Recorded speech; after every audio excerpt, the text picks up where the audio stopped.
Ya, baik, terima kasih. Eh, Pada kesempatan ini, perkenalkan, nama saya Krisman Umbuhenggu. Saya dipercayakan untuk membawakan materi terkait dengan blue economy serta dampaknya terhadap pengembangan sektor perikanan di Pulau Sumba. Jadi ini merupakan materi kedua pada minggu kedua di perkuliahan Kapita Selekta Sumba.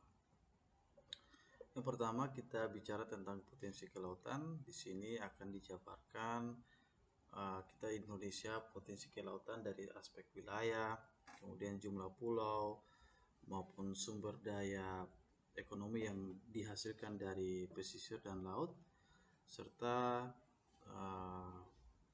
barang dan jasa yang kita manfaatkan dari sektor kelautan. Yang berikut adalah potensi perikanan dan perairan yang ada di Indonesia. Di Laut Indonesia itu dikenal sebagai wilayah yang marine mega biodiversity terbesar di dunia yang diperkirakan mencapai 8.500 spesies ikan, kemudian 500 spesies rumput laut dan 950 spesies biota terumbu karang.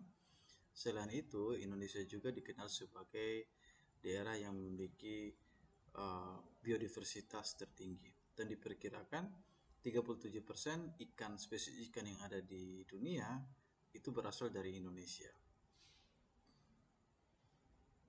Tadi kita sudah bicara terkait dengan potensi perikanan Indonesia. Kita lebih spesifik bicara tentang kondisi umum di Pulau Sumba. Nah, Pulau Sumba secara administrasi terbagi atas 4 wilayah, 4 administrasi, yakni Sumba Timur, Sumba Tengah, Sumba Barat, dan Sumba Barat Daya. Dengan aspek wilayah yang sangat luas tersebut, tentunya memiliki sumber daya perikanan di wilayah masing-masing, baik di Sumba Timur, Sumba Barat, Sumba Tengah, maupun Sumba Barat Daya. Kemudian kita bicara terkait dengan luas wilayah lautan. Nah, luas wilayah lautan di 4 kabupaten tertinggi itu berada pada Kabupaten Sumba Timur yang mencapai 8.377 km dengan panjang pantai mencapai 433,6 km. Dibandingkan dengan 3 kabupaten yakni Sumba Tengah, Sumba Barat, dan Sumba Barat Daya. Dari luas lautan keempat kabupaten tersebut tentunya memiliki potensi perikanan yang sangat beragam, baik di Sumba Timur, Sumba Tengah, Sumba Barat maupun Sumba Barat Daya. Yang berikut adalah kita kaji terkait dengan segitiga karang dunia. Perairan Sumba itu dimasukkan sebagai salah satu daerah segitiga karang dunia karena memiliki sumber daya perikanan keanekaragaman hayati yang sangat tinggi dan perlu dilindungi. Dapat kita lihat bahwa salah satu lembaga pemerintah yang namanya Taman Nasional Perairan TNP Laut Sabu itu mengkoordinir beberapa wilayah yang meliputi wilayah Bali, NTB, NTT dalam hal ini Sumba, Maluku Barat, Timor Leste. Itu yang menjadi wilayah kerja karena dilihat bahwa potensi perikanan atau sumber keberagaman hayati sangat banyak pada beberapa wilayah yang saya sebutkan tadi. Nah, di perairan Sumba, terutama di beberapa nelayan yang berasal dari Pulau Bali, Lombok, Flores, dan Sulawesi, itu biasanya datang ke Pulau Sumba untuk menangkap ikan. Nah, kenapa mereka menangkap ikannya di Pulau Sumba? Karena sumber daya perikanan yang ada di Pulau Sumba itu sangat melimpah. Sumber daya perikanan yang sangat melimpah di Indonesia, mohon maaf, di Sumba itu didukung oleh beberapa aspek lingkungan. Misalnya salah satunya adalah indeks kesehatan karang. Jika kita lihat indeks kesehatan karang di Pulau Sumba itu berada pada 3 kategori, yakni dimulai pada kategori buruk, kemudian sedang, hingga pada kategori memuaskan. Untuk kategori memuaskan di Pulau Sumba itu ada 5 wilayah. Yang pertama Tanjung Sasar, kemudian wilayah mangrove yang berada di Waingapu, Kabaru, selatan di Pulau Kotak maupun di Pulau Mengkudu. Sedangkan yang buruk itu biasanya adanya teridentifikasinya di Tanjung Lewotung, Rambangaru, kemudian di Pantai Kandora, dan di Bengkulu. Nah, indeks kesehatan karang dipengaruhi oleh dua faktor, yaitu faktor manusia dan faktor lingkungan alam. Faktor manusia disebabkan karena penggunaan cara penangkapan ikan yang tidak ramah lingkungan. Misalnya menggunakan bom atau menggunakan media-media penangkapan lain yang dapat merusak kesehatan karang. Kemudian jika kita kaji berdasarkan bencana alam, misalnya kemarin terjadi Seroja yang menyebabkan beberapa wilayah pesisir itu terkena dampak dan tentunya akan berdampak terhadap ekosistem. Yang berikut ini adalah beberapa wilayah yang dikategorikan memiliki daerah tutupan karang yang sangat rendah. Nah, daerah tutupan karang yang sangat rendah tentunya memiliki korelasi terhadap sumber daya perikanan. Jika daerah tutupan karangnya rendah, maka sumber daya perikanannya juga pasti rendah. Kenapa rendahnya sumber daya perikanan ini? Seperti saya tampilkan bahwa sebagian besar itu dipengaruhi oleh perilaku masyarakat. Misalnya menangkap ikan dengan tidak ramah lingkungan, dengan melakukan bom, kemudian ada yang menggunakan bubu. Bubu itu sejenis alat tangkap tradisional yang dibuatnya dari anyaman bambu. Namun bubu ini biasanya diletakkan di dasar atau diikat dalam terumbu karang. Nah, ketika diikat di dalam terumbu karang, tentunya terumbu karang tersebut kemudian akan menjadi patah, bahkan mengalami kerusakan. Kemudian kita akan berlanjut pada tumbuhan air. Nah, Pulau Sumba juga dikenal sebagai salah satu daerah penghasil rumput laut terbaik di Indonesia.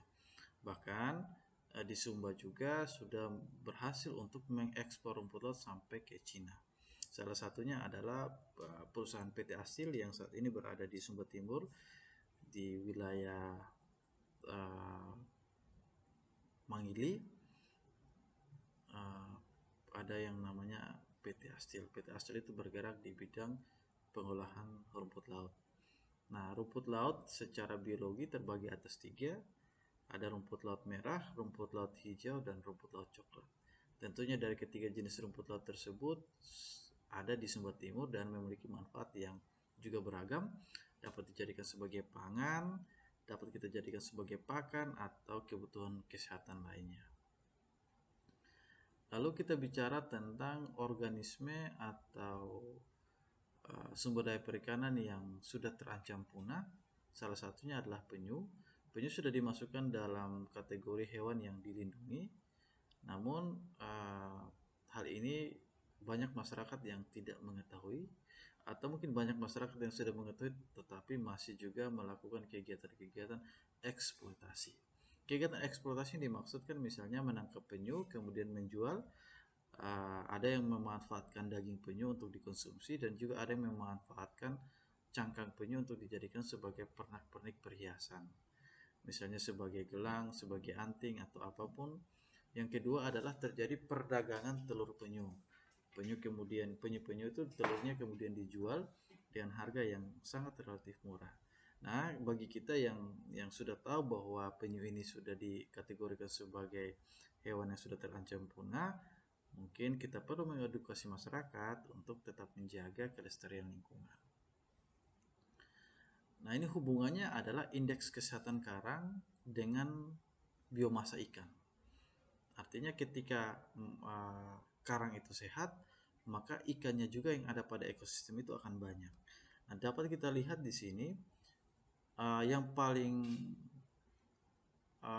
rusak atau yang paling rendah itu berada pada Tanjung Lewotung.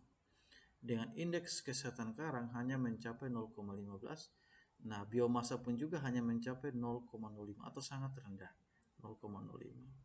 Sedangkan untuk Selat Pulau Mengkudu, indeks kesehatan karangnya mencapai 0,99, biomasanya juga relatif sangat tinggi. Kita akan masuk pada potensi lestari perikanan tangkap. Jadi untuk Indonesia atau terutama untuk Nusa Tenggara Timur, kita memiliki potensi lestari atau potensi perikanan yang dapat kita kelola itu mencapai 491.700 ton per tahun, yang artinya potensi perikanan atau ikan yang ada di wilayah kita. Dan yang hanya diizinkan untuk kita kelola itu hanya mencapai 393 atau mencapai 75% dari total sumber daya perikanan yang ada. Akan tetapi pemanfaatan kita baru 43,85%. Masih sangat rendah. Sehingga perlu optimalisasi pemanfaatan sumber daya perikanan yang dapat memberikan dampak kesejahteraan bagi masyarakat. Ada beberapa faktor yang sangat berpengaruh terhadap rendahnya sistem pengelolaan perikanan di Nusa Tenggara Timur. Yang pertama adalah kesiapan armada penangkapan. Armada penangkapan yang dimiliki oleh nelayan yang ada di Pulau Sumba terutama itu masih sangat rendah. Terutama bagi kapal-kapal besar itu keberadaannya tidak lebih dari 20 jenis kapal besar. Sedangkan masyarakat pesisir biasanya hanya menggunakan mesin tempel seperti ketinting untuk menangkap ikan. Armada-armada tersebut tentunya sangat berdampak terhadap hasil tangkapan. Jika kita menggunakan kapal yang sangat besar, tentunya kita akan menangkap ikan-ikan yang sangat potensial, yang memiliki harga di pasar sangat tinggi. Tapi juga kalau kita menggunakan mesin-mesin atau kita menggunakan ketinting atau alat tangkap yang cenderung sederhana, tentunya kita juga akan memperoleh hasil perikanan yang relatif lebih murah. Atau dapat kita ambil contoh misalnya kalau kita menggunakan kapal yang besar, tentunya hasil tangkapan kita itu adalah ikan tuna. Ikan tuna itu memiliki harga yang sangat mahal, tapi kalau kita misalnya menggunakan alat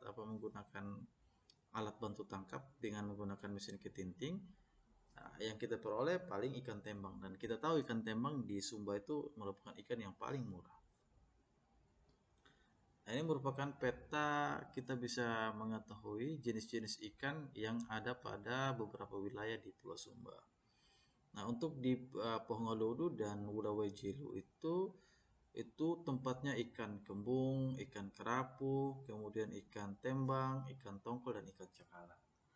Namun sedikit berbeda dengan di daerah Karera, itu ada potensi cumi-cumi. Ada cumi-cumi, ada kakap merah, ada ikan kerapu, lalu ikan kembung, ikan tembang, dan ikan cakalang. Sedangkan di Sumba Barat Daya dan Sumba Tengah itu merupakan lokus perikanan tangkapnya adalah ikan kembung, ikan tembang, dan ikan cakalang. Sedangkan selat yang menghubungkan antara Flores dan Pulau Sumba itu juga potensi perikanan juga yang sangat luar biasa. Nah, dari sini dapat kita lihat bahwa setiap daerah itu memiliki ciri khas atau memiliki perikanan tangkap yang berbeda-beda. Artinya bahwa tidak semua daerah itu memiliki potensi perikanan yang sama. Misalnya tadi kita lihat di Karera itu merupakan sentra cumi, atau cumi paling banyak itu beradanya di Salura. Tapi keberadaan cumi tidak sebanyak atau cenderung sedikit berada pada beberapa wilayah lain, misalnya Sumba Barat, Sumba Tengah, maupun di beberapa wilayah Sumba Timur lain.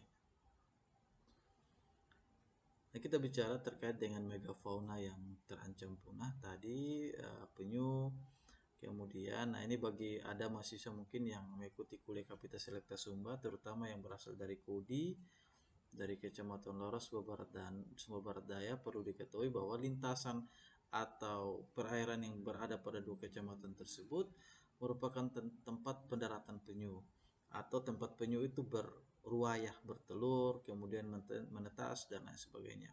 Di sisi lain juga, di perairan tersebut menjadi kawasan lintasan lumba-lumba dan paus. Nah, biasa daerah migrasi, paus dan lumba-lumba itu sering melewati perairan yang ada di dua kecamatan.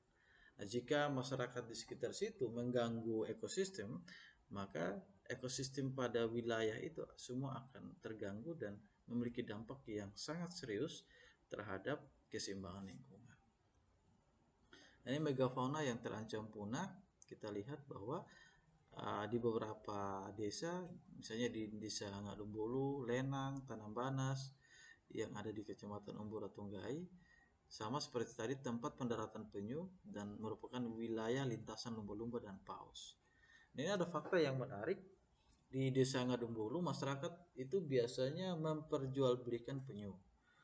Nah, biasanya dari beberapa hasil riset bahwa di Desa Ngadumbulu itu ada beberapa penyu yang sering ditangkap, misalnya penyu hijau, penyu sisik, belimbing, dan penyu-penyu itu dijual dengan variasi harga 500.000 dan sampai mencapai 1 juta. Nah, pemanfaatan penyu tadi sudah saya sampaikan, ada masyarakat yang memanfaatkan cangkangnya untuk dijadikan sebagai perhiasan. Atau juga ada yang memanfaatkan dagingnya untuk dikonsumsi. Nah, sedangkan telurnya itu kadang diperjualbelikan dengan harga 500 perak. Atau ketika lagi masa penceklik itu dijual dengan 3 butir 2.000 perak. Nah, tentunya aktivitas-aktivitas masyarakat yang seperti ini itu sangat mengganggu keberlanjutan ekosistem yang ada di lingkungan perairan. Ini lahan produksi garam, jadi ya, salah satu produk yang dapat dihasilkan dari laut adalah garam. Garam ini merupakan kebutuhan primer manusia. Selain makanan, nasi, atau sejenisnya, garam itu sangat dibutuhkan dalam industri maupun kebutuhan rumah tangga. Kita lihat bahwa sentra pengolahan garam di Pulau Sumba itu ada di 3 tempat. Yang pertama di Sumba Tengah di Katikutana Selatan, kedua di Sumba Barat Daya Waikelo di Laura, yang ketiga di Pandawai, Umalulu dan Hahar. Nah, potensi areanya untuk di Katikutana Selatan itu mencapai 100 hektar. Namun sayangnya yang dimanfaatkan hanya 2 hektar, sedangkan 98 hektarnya sama sekali belum termanfaatkan dengan baik. Di Sumba Barat Daya juga demikian. Sedangkan di Sumba Timur juga memiliki presentasi yang sama. Jika kita bandingkan dari 3 kabupaten ini dengan luas potensi area yang cukup luar biasa ini, potensi pemanfaatannya hanya mencapai 2% dari total luas potensi area yang dapat dimanfaatkan. Artinya bahwa kita belum begitu menyadari bahwa garam itu sangat dibutuhkan, atau industri garam atau pengolahan garam sangat dibutuhkan sebagai pendukung ekonomi masyarakat pesisir. Di Sumba Timur di beberapa daerah itu sudah tidak produksi garam. Kita pernah ada satu perusahaan garam di Watumbaka, tapi sayangnya perusahaan garam tersebut sudah bangkrut dan tidak beroperasi. Nah, lalu keseriusan masyarakat dalam mengolah garam atau dalam produksi garam juga itu menjadi salah satu faktor. Faktor utama kenapa produktivitas garam kita di Pulau Sumba itu masih sangat rendah.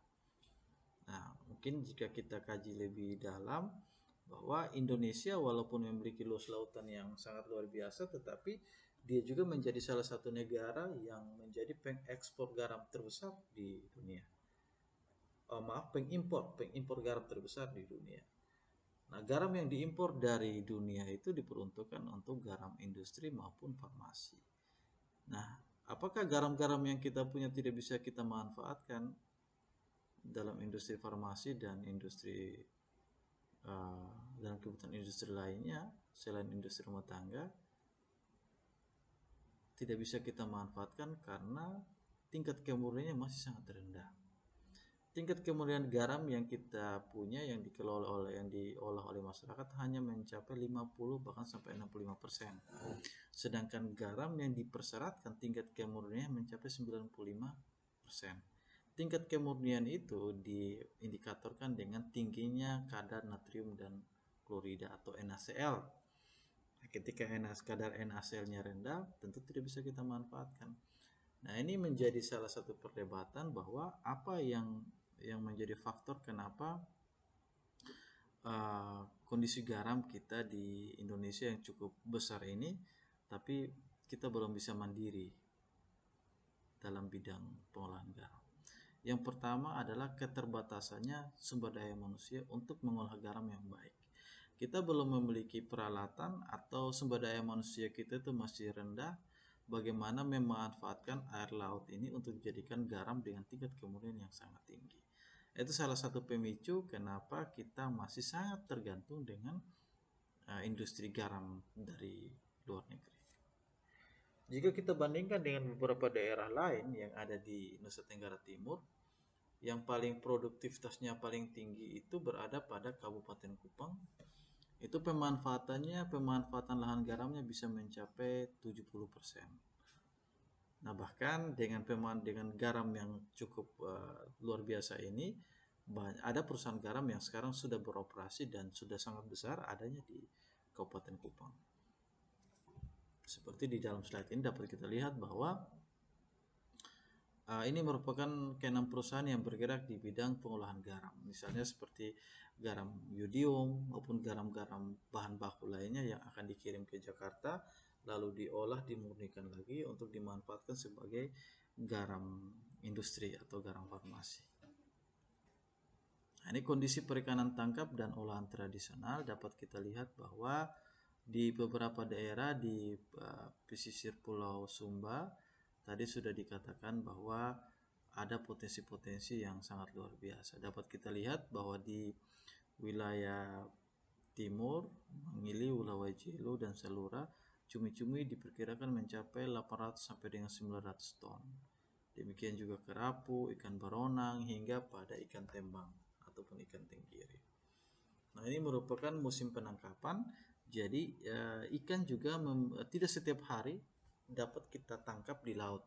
Mereka juga punya fase-fase tertentu yang ada masa pencekliknya, kemudian ada masa puncak atau masa panennya. Masa penceklik itu biasanya berada pada range bulan Januari sampai dengan April. Sedangkan aktivitas penangkapan biasanya memuncak pada bulan Oktober sampai dengan November. Ini yang menyebabkan beberapa jenis ikan akan mahal pada bulan-bulan tertentu. Jadi pada bulan Januari sampai April biasanya ikan mahal karena memang ikan pada musim itu jumlahnya ketersediaannya sangat sedikit. Nah, mengapa sangat sedikit? Itu dipengaruhi oleh siklus alam, di mana pada bulan Januari sampai pada bulan April itu terjadi fase hujan dan angin laut yang menyebabkan permukaan air laut itu menjadi dingin, sehingga ikan cenderung itu masuk pada tingkat kedalaman tertentu yang tidak dapat dijangkau dengan alat penangkapan. Itulah sebabnya kenapa pada bulan itu harga ikan cenderung mahal, karena pada musim-musim tersebut masuk berkategori dalam saat penceklik. Di beberapa daerah juga telah mengoptimalisasi potensi perikanan, misalnya sebagai ikan asap, ada yang mengolah ikan kering, lalu ada yang olah sebagai ikan asin atau dijualnya dalam bentuk segar. Beberapa kelompok masyarakat juga memanfaatkan sumber daya perikanan untuk sebagai sumber makanan, terutama sebagai produk fermentasi. Nah, produk fermentasi secara keilmuan adalah produk yang dibuat dengan tujuan untuk menguraikan secara biologis. Misalnya bulu babi, atau sering kita lihat atau mungkin ada di antara kalian yang sudah sering mengolahnya. Bulu babi kita ambil lalu kita belah, lalu kemudian isinya kita masukkan ke dalam botol, dan dalam botol tersebut kita sudah berikan dengan beberapa bahan tambahan lainnya seperti cuka, garam, ataupun rempah-rempahan lainnya. Nah, kemudian setelah kita tutup, lalu kita akan biarkan pada beberapa jam atau beberapa hari yang akan datang, dan produk itu sudah bisa kita konsumsi secara langsung. Terdapat beberapa penelitian yang menunjukkan bahwa mengkonsumsi produk tersebut itu sangat bagus untuk kesehatan. Yang mana bahwa produk tersebut memiliki asam lemak jenuh yang sangat baik. Ini sangat dibutuhkan untuk perkembangan otak anak, atau juga dibutuhkan bagi kita orang dewasa untuk menjaga sistem imun dalam tubuh. Kemudian memiliki protein, terutama asam amino, valine, leucin, dan lisin, maupun asam amino non esensial hingga pada glutama. Nah, komposisi kimia atau komposisi gizi ini sangat luar biasa manfaatnya untuk kesehatan manusia. Yang berikut adalah ikan fermentasi. Ini produk ini merupakan produk yang tidak asing bagi kita. Biasanya masyarakat itu mengambil ikan teri yang halus, kemudian dicaca. Setelah dicaca, dicampurkan dengan cuka, kemudian ditambahkan dengan beberapa rempah-rempahan, ditutup, lalu beberapa saat kemudian akan dikonsumsi. Jadi produk ini sudah sangat familiar di kehidupan kita, di masyarakat lokal. Memiliki dampak kesehatan dari segi perikanan itu adalah memiliki bakteri asam laktat, bakteri yang sangat baik dalam pencernaan manusia. Kemudian memiliki protein yang juga mendukung kesehatan manusia. Jika kita kaji pada dua produk ini, sebetulnya kita orang Sumba tidak kekurangan makanan yang memiliki nilai gizi tinggi. Tapi sayangnya kita masih dalam kategori sebagai masyarakat dengan tingkat gizi buruk tertinggi di Indonesia. Bahkan Sumba Timur masuk sebagai kabupaten urutan nomor 3 dengan kasus gizi buruk tertinggi di Nusa Tenggara Timur. Nah, ini cacing laut. Cacing laut ini sepertinya tidak asing juga ya. Karena juga beberapa juga sudah tahu cacing laut ini biasanya dapat diperoleh di beberapa wilayah di Sumba, terutama di Lamboya, Wanokaka. Hal ini punya hubungannya dengan budaya daerah tersebut.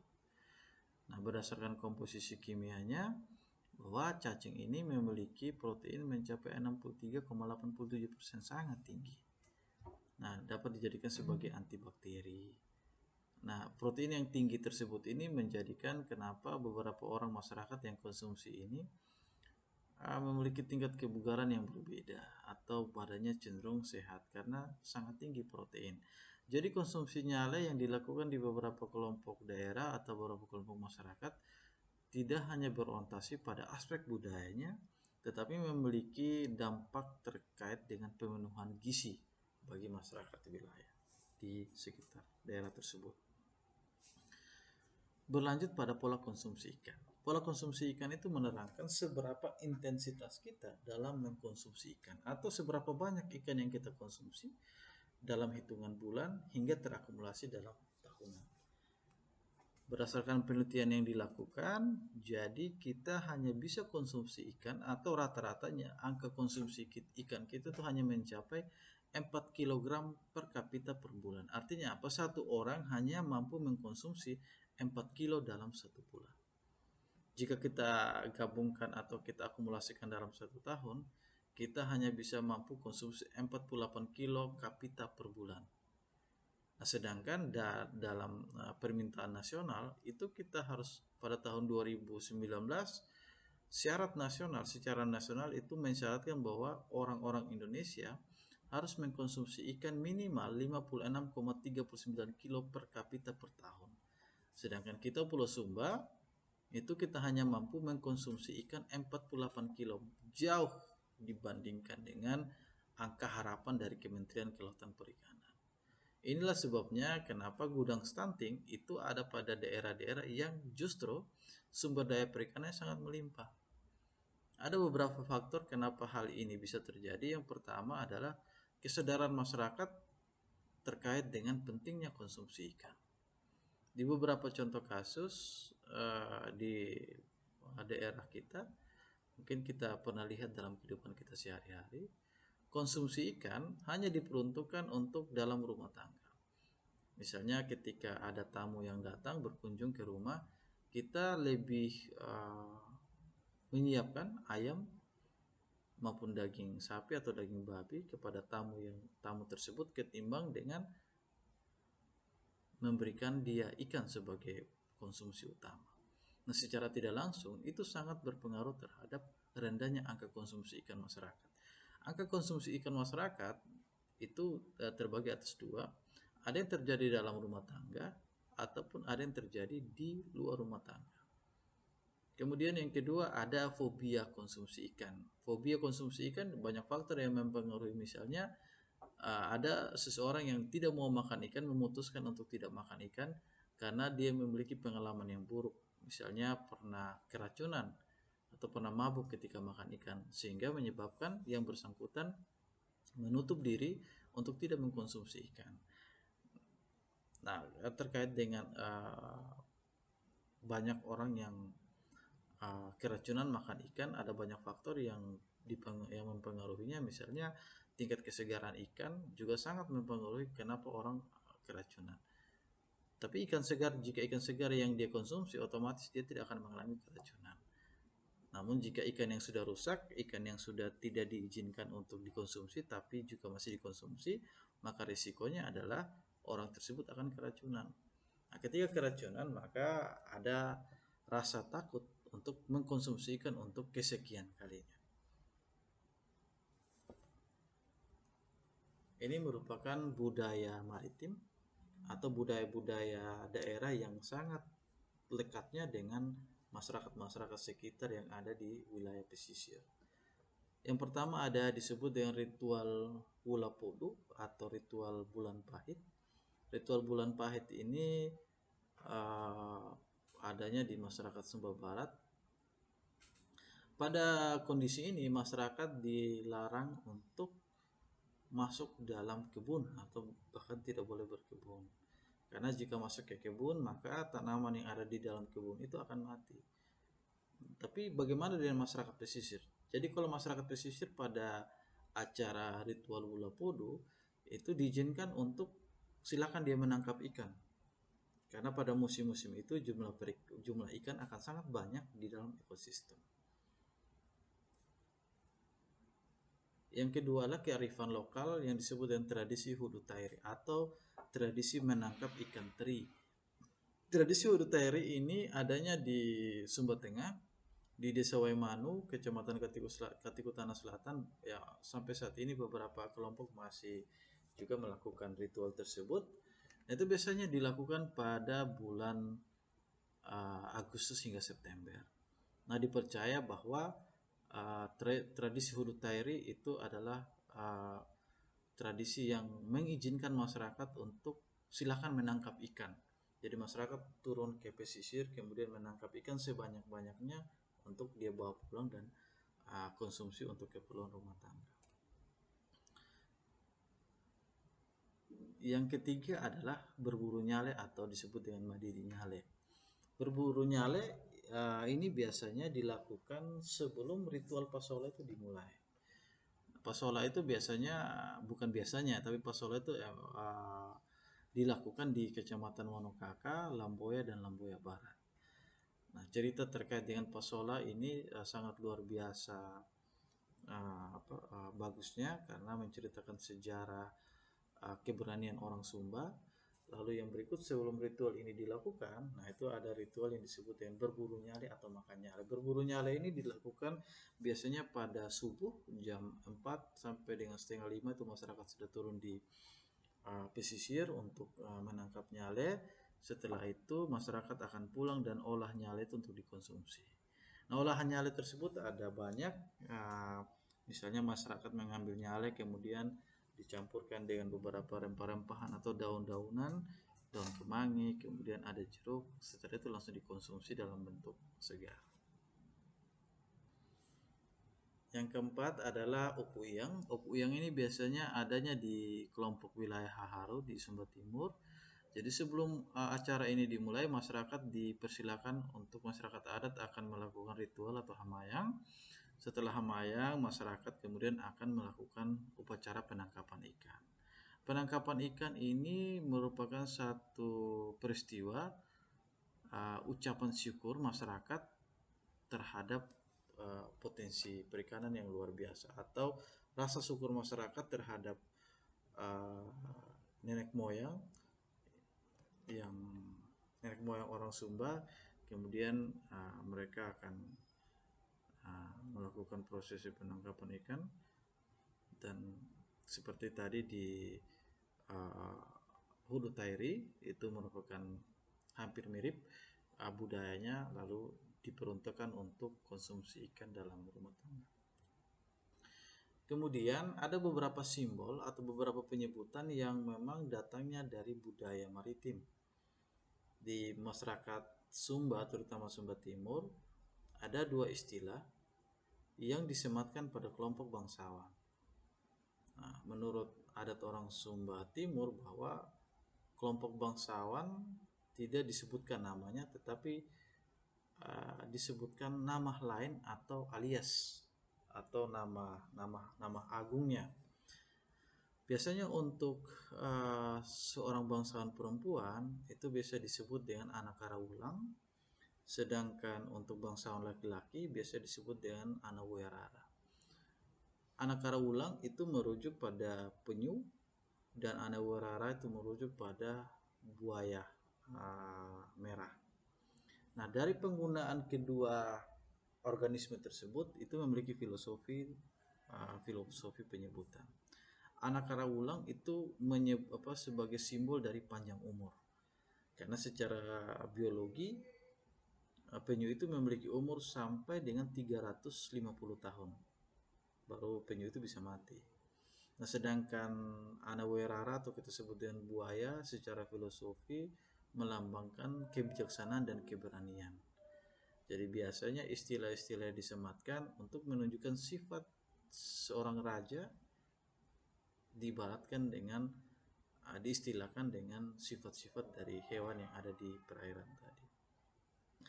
Lalu jika kita lihat ada beberapa orang-orang atau kelompok masyarakat yang memiliki tato di tangan atau di bagian badan, salah satunya ada yang menggunakan logo udang. Jadi logo udang itu atau gambar udang yang menjadi tato itu memiliki filosofi adalah semangat kebersamaan. Nah, ini merupakan lokus pengembangan pariwisata estate Provinsi NTT. Salah satunya ada di Pulau Sumba. Jadi pengembangan pariwisata ini dimulai dari pengembangan infrastruktur, menyiapkan jalan, menyiapkan penginapan, dan lain sebagainya yang berfungsi untuk mendatangkan wisatawan. Jadi ketika fasilitasnya sudah lengkap, maka tentu memiliki dampak terhadap tingginya wisatawan yang akan berkunjung ke pariwisata tersebut. Nah, tadi kita sudah bicara masalah potensi perikanan Indonesia, lebih spesifiknya tentang Pulau Sumba. Namun ada yang sedikit ironi terkait dengan keberadaan kita atau hubungan antara fakta masyarakat pesisir dengan sumber daya pesisir yang kita punya. Data terbaru dari kompas.id menyebutkan bahwa masyarakat dengan kategori miskin ekstrim itu justrunya adanya di wilayah pesisir. Sedikit bertolak belakang dengan potensi daerah. Potensi daerah tadi menjelaskan bahwa sumber daya perikanan sangat luar biasa besarnya dan punya potensi untuk dijadikan sebagai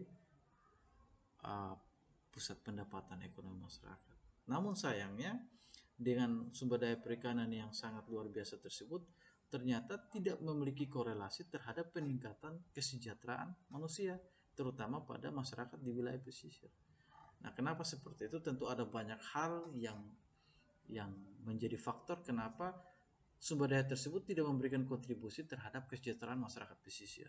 Harusnya adalah ketika sumber daya perikanannya luar biasa, tinggi, bagus, dan sangat bernilai, pasti memiliki dampak terhadap tingkat kesejahteraan masyarakat. Tapi dalam kondisi ini tidak memiliki hubungan yang sama. Karena tidak memiliki hubungan yang sama, itulah kenapa kita bicara terkait dengan konsep blue economy. Jadi konsep blue economy adalah yang pertama menjaga keseimbangan lingkungan, kemudian mengoptimalisasi bahan baku, terkhususnya untuk perikanan. Yang ketiga adalah peningkatan kesejahteraan masyarakat pesisir. Itu yang dimaksudkan dengan konsep blue economy. Jadi konsep blue economy tidak hanya menguntungkan sebelah pihak, tidak hanya menguntungkan bagi pengusaha-pengusaha di sektor perikanan, tetapi juga menguntungkan bagi masyarakat pesisir sebagai pelaku ekonomi. Kemudian juga tidak hanya menguntungkan manusia sebagai pelaku ekonomi, tetapi juga mampu melindungi alam sehingga ketersediaan sumber daya perikanan tetap berkelanjutan. Itu dimaksudkan dengan konsep blue economy.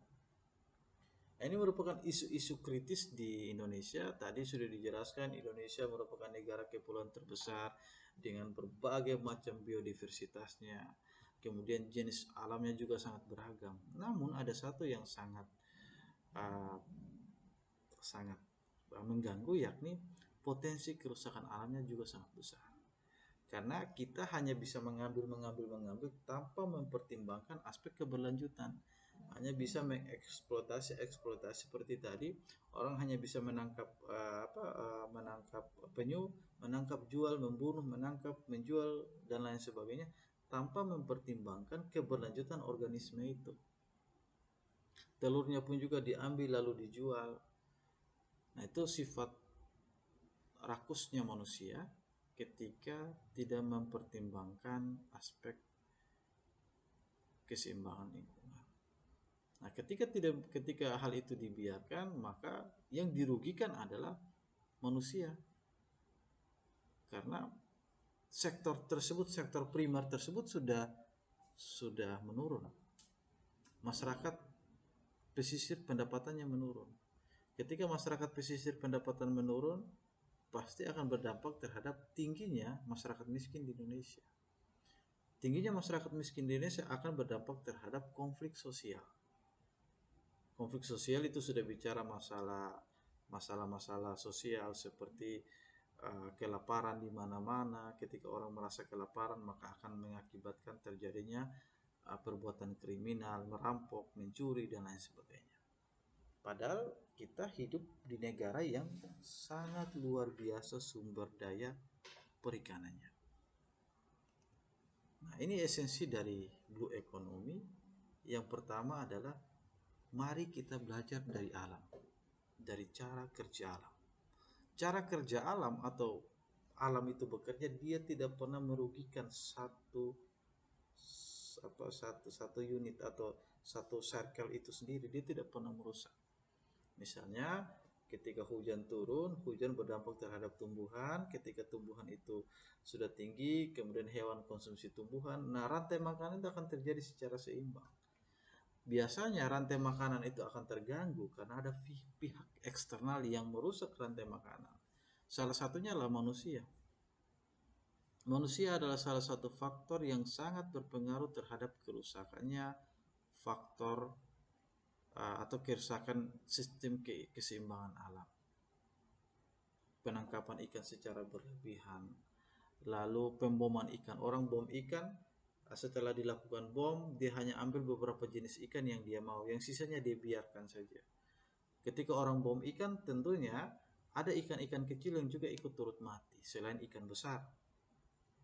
Kemudian selain ikan-ikan kecil yang mungkin ke depan dijadikan sebagai indukan untuk memijah, kemudian berkembang biak. Lalu yang berikut adalah banyak karang yang rusak karena eksplosifnya bom tersebut. Kemudian yang kedua, ada yang menggunakan penangkapan ikan dengan menggunakan strom. Nah, strom itu kemudian akan membunuh semua organisme yang ada dalam perairan. Jika terus-menerus kita lakukan itu, maka tadi keseimbangan alam tidak akan terjadi. Ketika keseimbangan alam tidak akan terjadi, itu sangat memiliki dampak terhadap keberlanjutan hidup manusia. Artinya itu kita bicara terkait dengan belajar dari alam. Kedua ada logika ekosistem.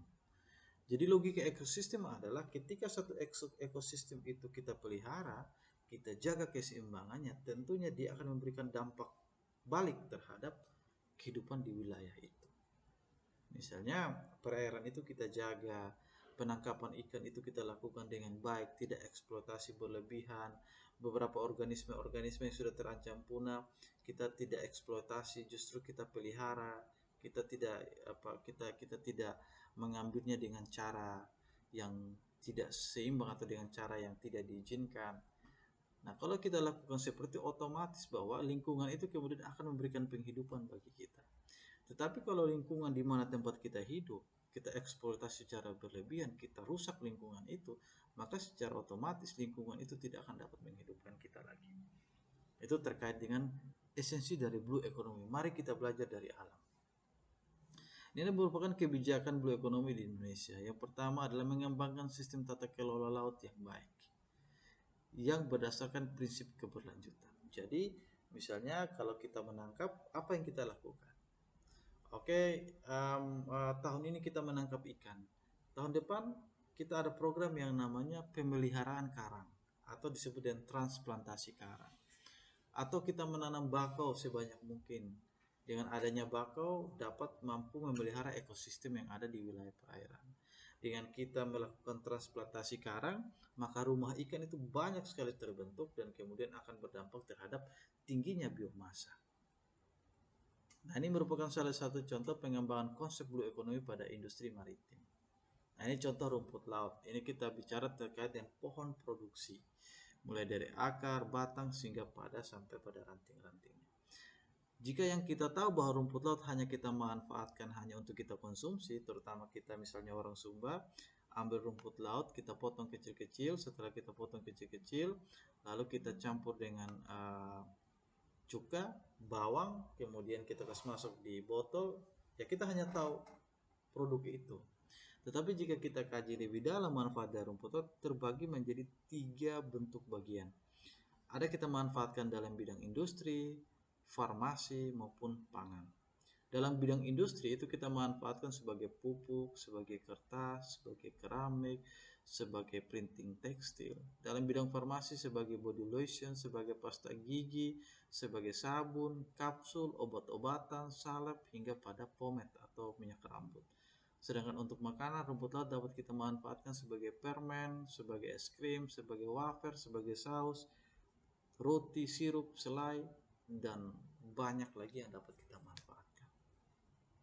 Nah, dengan kita memahami konsep pemanfaatan optimalisasi ini, maka kita dengan sumber daya yang ada, jika kita pelihara dengan baik, tentunya kita akan mendatangkan keuntungan yang sangat luar biasa.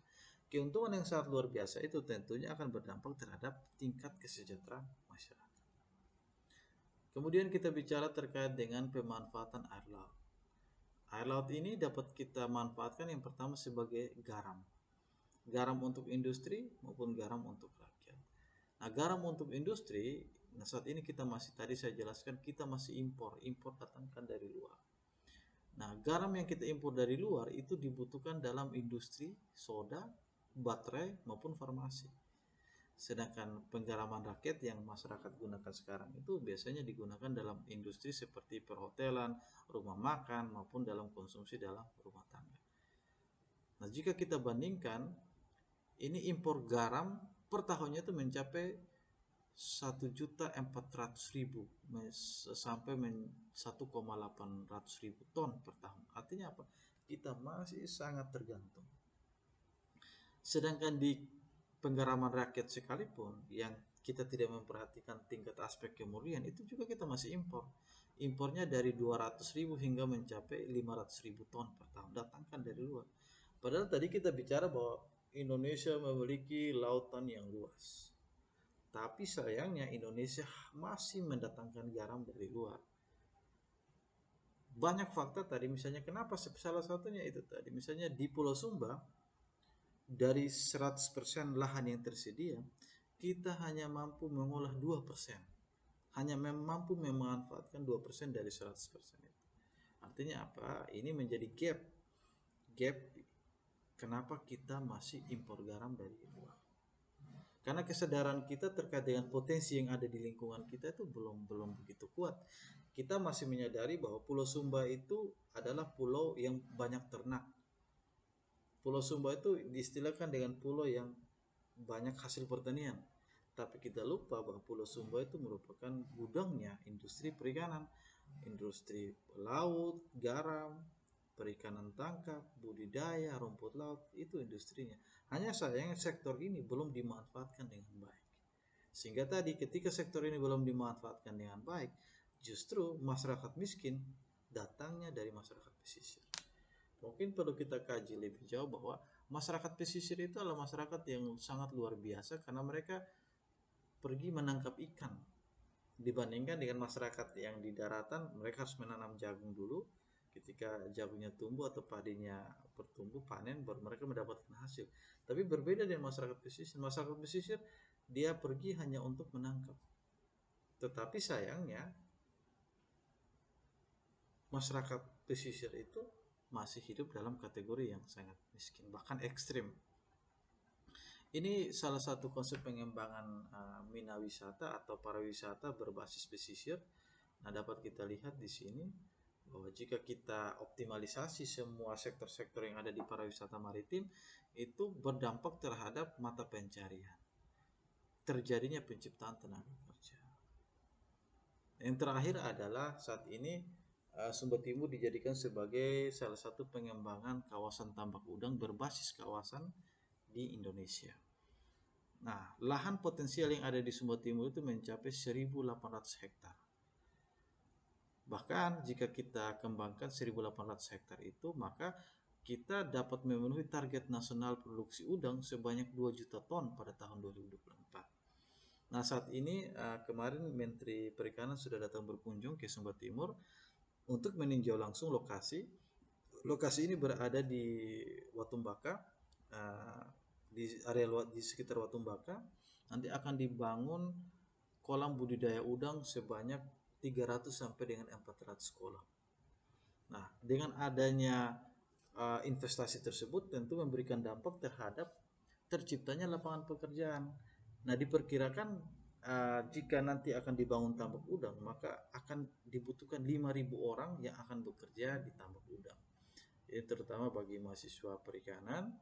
Jadi ya kita berharap semoga program ini betul-betul dilaksanakan sehingga lapangan pekerjaan sudah tersedia sehingga adik-adik nanti ketika selesai kuliah bisa langsung mengabdikan diri pada tempat tambak udang tersebut.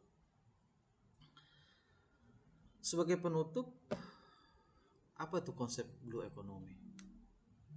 Nah, konsep blue economy itu bicara tentang pertumbuhan. Ketika pertumbuhan ekonomi naik, maka pendapatan dan kesejahteraan masyarakat pasti akan meningkat. Tetapi laut dan langit tetap biru. Apa maksud dari kalimat ini? Ketika masyarakat itu sejahtera, ekonomi baik, tetapi lingkungannya juga pasti tetap akan baik. Laut dan langit biru itu menunjukkan bahwa lingkungan itu sehat. Ketika lautnya hitam, ya langitnya kelabu, berarti menunjukkan bahwa kita tidak dalam kondisi sedang baik-baik saja. Jadi maksudnya adalah manusianya bagus, manusianya sejahtera, lingkungannya juga baik. Itu tadi dua konsep ini yang mau kita hubungkan sehingga masyarakat mendukung ekosistem, demikian juga ekosistem dapat mendukung kehidupan masyarakat. Jadi baik, saya kira ini saja dulu yang bisa saya bagikan terkait dengan konsep pengembangan sektor perikanan di Pulau Sumba yang punya hubungannya dengan konsep blue economy. Semoga materi yang disampaikan ini bermanfaat untuk kita semua dan saya secara pribadi menyampaikan permohonan maaf jika penyampaian materi saya banyak yang kurang atau mungkin ada hal-hal yang tidak berkenan. Saya sampaikan mohon maaf. Semoga materi yang saya sampaikan ini bermanfaat untuk kita semua. Sekian dan terima kasih.